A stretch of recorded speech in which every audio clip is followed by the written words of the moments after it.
Hai semua.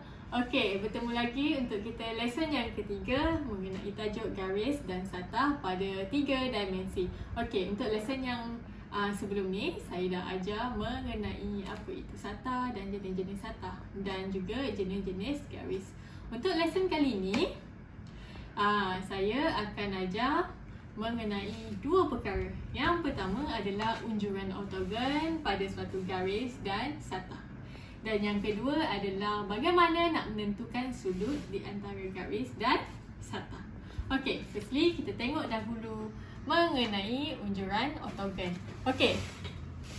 Mengenai unjuran ortogon ni, kita nak tentukan unjuran ortogon, kita menggunakan kaedah bayang-bayang. Jom kita tengok macam mana kaedah bayang-bayang ni. Okey, contoh kita mempunyai suatu satah. Satah ni berada di bawah. So kalau satu satah tu berada di bawah, cahaya mesti datang daripada atas. Dia bertentang. Kalau satah dekat bawah, cahaya daripada atas. Kalau satah dekat sebelah sini, okey, so cahaya akan datang daripada sebelah yang bertentang. Macam tu. Okey, so kita tengok dahulu apabila satah berada di bawah macam mana ni. Satah berada di bawah, cahaya datang daripada atas. Okey, so kita ada satu garis. Ini adalah satu garis. Okey, so contohnya garis ni berada di sini dan condong. Macam mana kita nak cari unjuran ortogon? Okey, unjuran ortogon ni kita guna teknik bayang-bayang ni. Kita ada satu garis dan cahaya datang dari atas. Kita tengok bayang-bayang ni jatuh berada di mana. Bayang-bayang garis ni berada di mana. Okay, awak boleh tengok bayang-bayang ni berada jatuh di garisan ni, dekat bawah ni. Yang bayang-bayang ni kita panggil sebagai unjuran ortogon. Okey, and then contoh lagi, kalau kita punya garisan ni berada di tengah. Berada di tengah and then condong macam ni. And then kita tengok unjuran ortogon berada di mana. Unjuran ortogon berada di bawah sini. So nanti bila dalam exam, manalah kita boleh bawa lampu sudur, bayang untuk kita tengok bayang-bayang. So awak kena imagine, kena bayangkan. Okey, contoh lagi, kalau dia mencancang macam ni, macam mana pula? So kita pastikan kita punya cahaya, bayangkan cahaya tu datang dari tempat yang bertentang. Okey, so kalau dia jadi macam ni, okey, ada satu garisan macam ni. So kita tengok bayang-bayangnya berada di mana. Di bawah ni. So bayang-bayang ni adalah unjuran ortogon. Okey, awak kena bayangkan bayang-bayang. Bayangkan bayang-bayang. Okey, ini adalah unjuran ortogon. Okey, so kita balik-balik kepada apabila satah berada di bawah macam ni. Okey, so tadi kita dah tentukan unjuran ortogon kan. Contoh kita ada satu line and then ada satu unjuran ortogon yang terbentuk dekat sini. So kita nak tentukan sudut. Kita dah tahu unjuran ortogon, mudah ke nak tentukan sudut. Kalau sudut adalah berada di antara garisan ni dan juga unjuran ortogon. So sudutnya adalah berada di sini, di antara garisan dan juga unjuran ortogon. That's why awak sangat penting untuk tentukan unjuran ortogon dengan betul. Sebab nak tentukan sudut yang betul. Kalau unjuran ortogon salah, sudut pun akan salah. Okey, sama juga kalau dia mencancang macam ni. Dia mencancang macam ni sama juga. Okey, contoh dia berada di sudut sini. Okey, ini adalah satu garis. Ini adalah unjuran ortogonnya. So nak cari sudut-sudut adalah berada di antara garis ini dan juga unjuran ortogon. Itu adalah sudut yang kita perlu cari.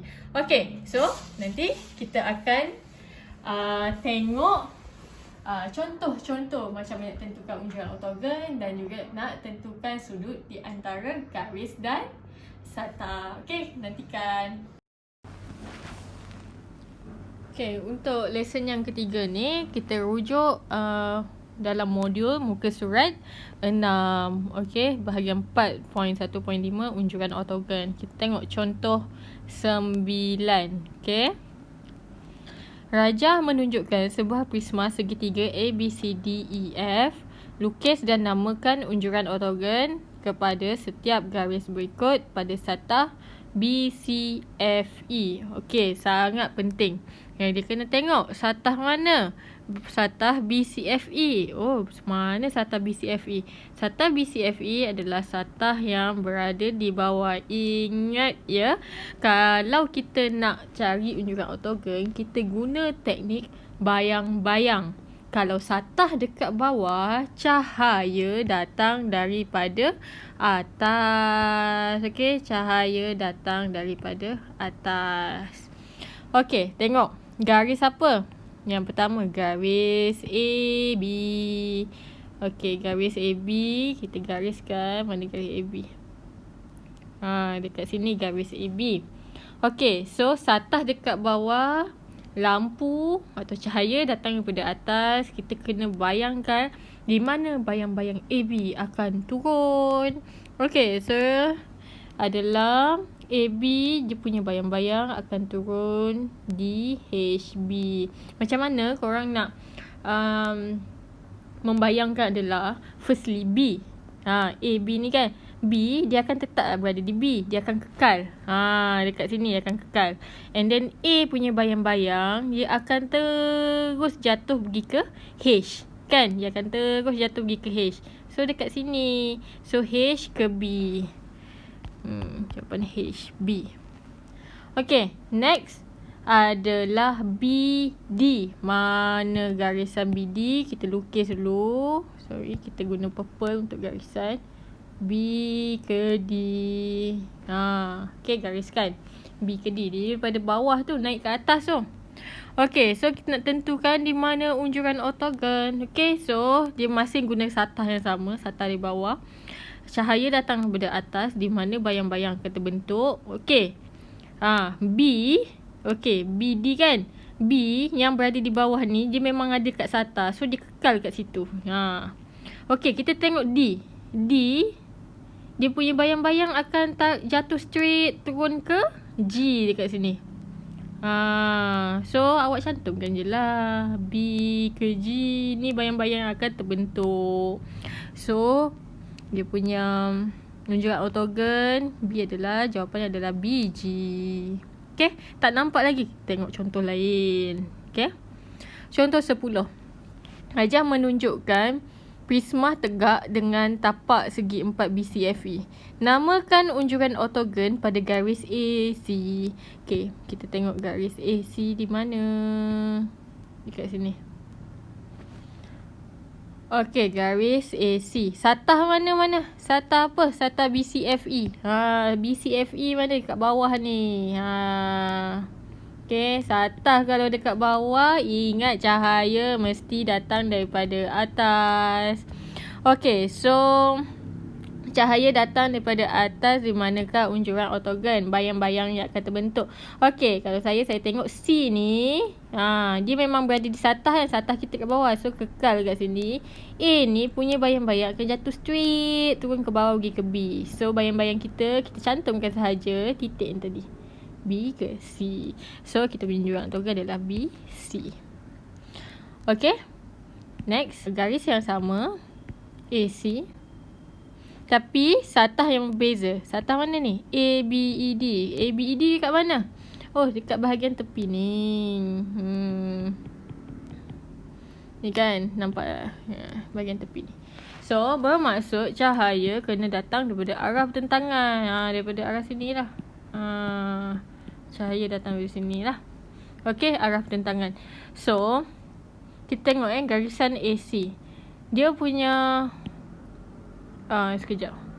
Okay, A punya ni akan, bayang-bayang dia akan jatuh tetap kat A sebab dia memang berada di satah yang kita nak tu, A. Okay, C ni kita tengok jatuh mana dekat satah ni. C ni dia akan terus jatuh straight terus pergi B. So dia punya unjuran ortogon adalah bayang-bayangnya akan berada di A ke B. Macam tu. Okay, soalan seterusnya. Namakan unjuran ortogon CD. CD. Mana CD? Okey, CD dekat sini. Satahnya adalah BCFE, adalah satahnya berada di bawah ni.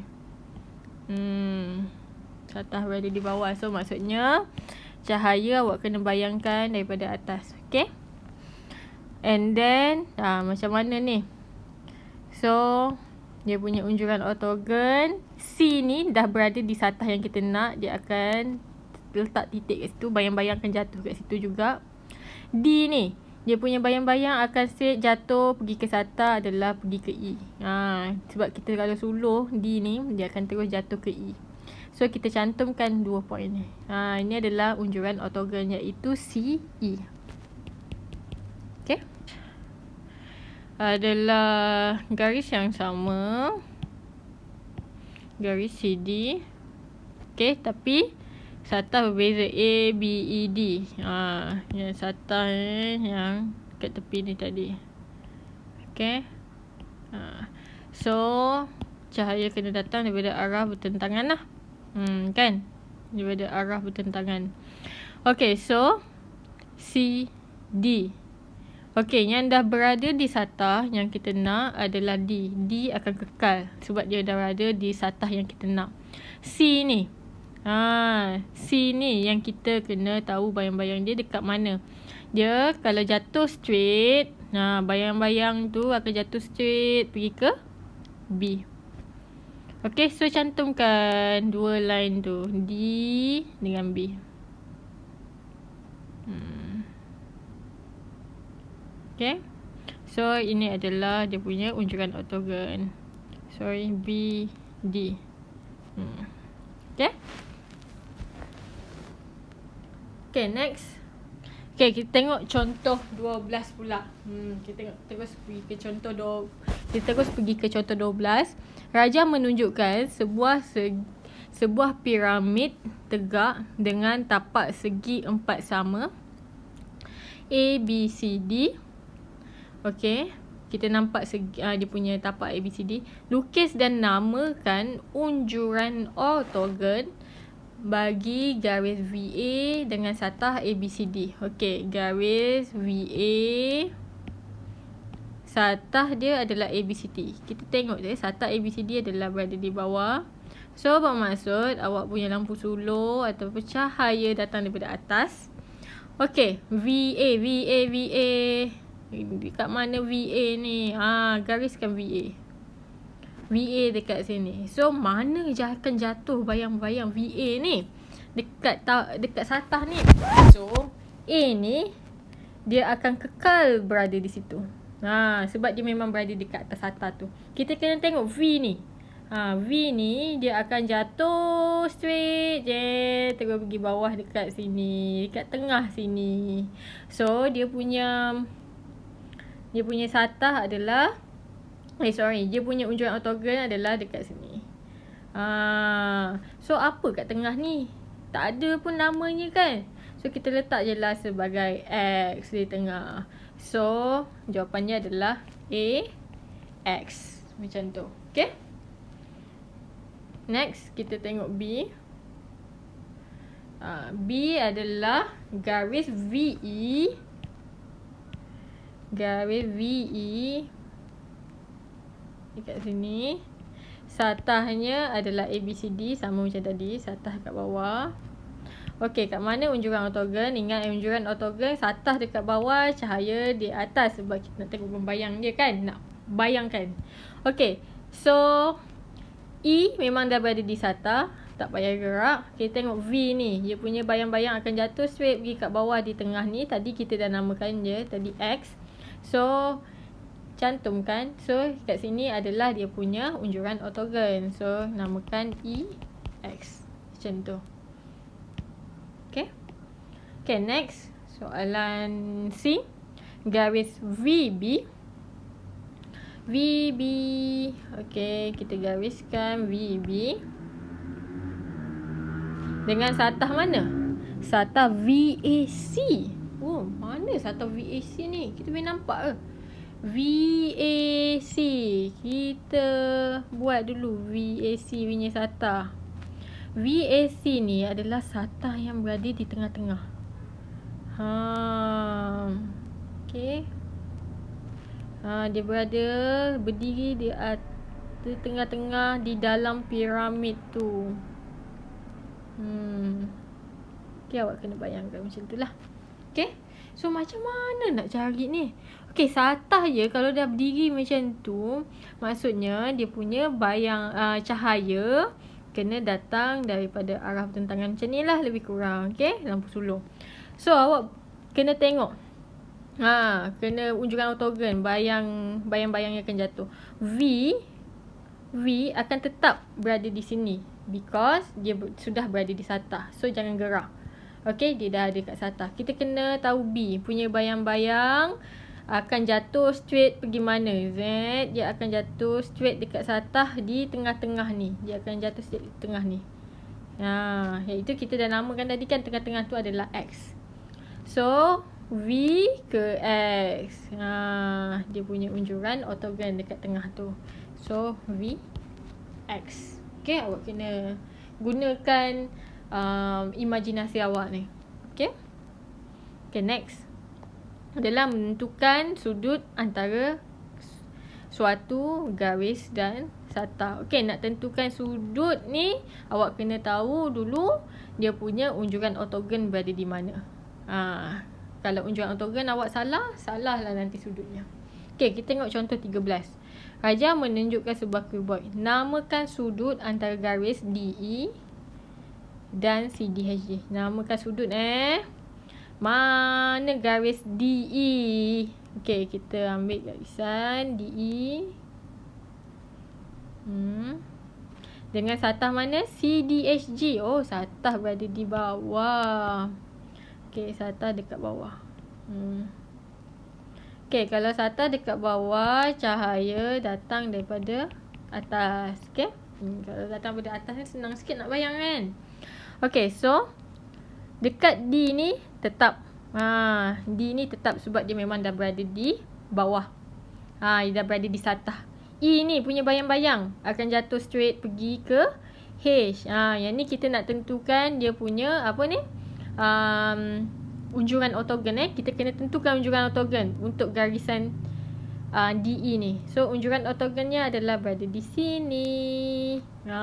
Okay, bayang-bayang ni dah terbentuk situ. So dia punya sudut adalah berada di antara dua garis ni. Garis yang dia nak DE dengan juga unjuran ortogon. That's why unjuran ortogon very important. So ini adalah theta yang kita nak cari. So macam mana nak namakan theta? Kita tengok lah. E D H. Yang penting theta ni berada di tengah-tengah. E D H ataupun boleh namakan sebagai HDE. Yang penting D tu theta dekat tengah-tengah. Okay. Dan juga simbol sudut tu penting juga. Okay, next kita tengok soalan seterusnya B. Garis CE. Kita pergi garis CE. Mana garis CE? Dekat sini. Okay. Garis CE. Dan satah ABFE. Mana satah ABFE? ABFE. Oh, satah ABFE adalah satah yang berada di atas ni. Okay, kalau satah berada di atas, awak kena tahu dia punya cahaya datang daripada bawah. Okay. Kena bayangkan ni. Okay. So satah dekat atas ni E akan tetap berada di E sebab dia memang dah berada di satah yang kita nak. C punya bayang-bayang. C punya bayang-bayang akan jatuh straight. Akan straight jatuh pergi ke B. Okay. So dia punya unjuran ortogon adalah berada di sini. Awak cantumkan B ke E tu. Okay, so ini adalah unjuran ortogon. Tapi sudut berada di antara garisan warna biru ni dengan garisan warna hijau ni. So di tengah ni theta. So ni tadi B. So kita punya sudut kita namakan B E C. Okay, BEC ataupun CEB. Salah satu je, tak payah tulis dua-dua, okey? Okay, next. Contoh 14. Raja menunjukkan sebuah kuboid. Namakan sudut antara garis BM dan satah PQRS. Mana garisan BM? BM dekat sini. Satah PQRS adalah berada di bawah. Kalau satah dekat bawah, cahaya berada di atas. So senanglah cahaya kat atas ni. Okay, so kita bayangkan dia punya unjukan ortogon. Okay, bayang-bayang jatuh di mana. M akan tetap berada di M sebab dia berada di satah yang kita nak. Okay, B dia punya bayang-bayang akan jatuh straight pergi Q. So unjukan ortogon adalah Q ke M. Okay, and then dia punya theta adalah berada di tengah-tengah di antara garisan ini. So kita namakan dia sebagai BMQ ataupun QMB. So awak nak tentukan sudut ni sangat-sangat penting untuk awak tahu di mana unjukan ortogon. Unjukan ortogon ni awak perlukan imajinasi yang tinggi untuk awak tentukan menggunakan teknik bayang-bayang. Okey, itu saja. Terima kasih.